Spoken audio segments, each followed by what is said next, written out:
আসসালামু আলাইকুম রহমতুল্লাহি বারকাতুহু।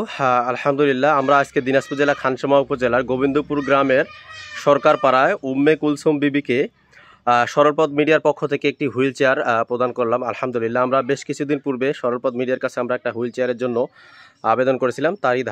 তারই পরিপ্রেক্ষিতে আজকে হুইল চেয়ারটি প্রদান করা হলো। ইনি একজন বয়স্কা মানুষ, আসলে দীর্ঘদিন যাবৎ প্যারালাইজড হয়ে পড়ে আছে। তো একটি হুইল চেয়ারে খুবই সংকট ছিল। আর্থিক সংকটের কারণে আসলে কেনায় ব্যর্থ হওয়ায় আমাদের সরলপথ মিডিয়ার কাছে আবেদন করে তারই ধারাবাহিকতা আজকে আমরা আলহামদুলিল্লাহ হুইল চেয়ারটি প্রদান করলাম। তো আপনাদের আমরা একটু দেখাই যে হুইল চেয়ারটা আসলে খুবই একজন মানে মানে একটি হুইল চেয়ার যে কত উপকার।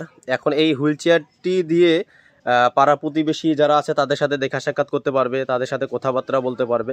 আলহামদুলিল্লাহ, দেখেন আলহামদুলিল্লাহ কত কত ভালো লাগতেছে।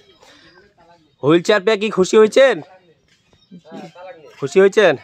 অসুস্থ মানুষ আসলে অসুস্থ মানুষ। এখন যাক, হুইল চেয়ারটি পেয়ে উনি খুবই খুশি।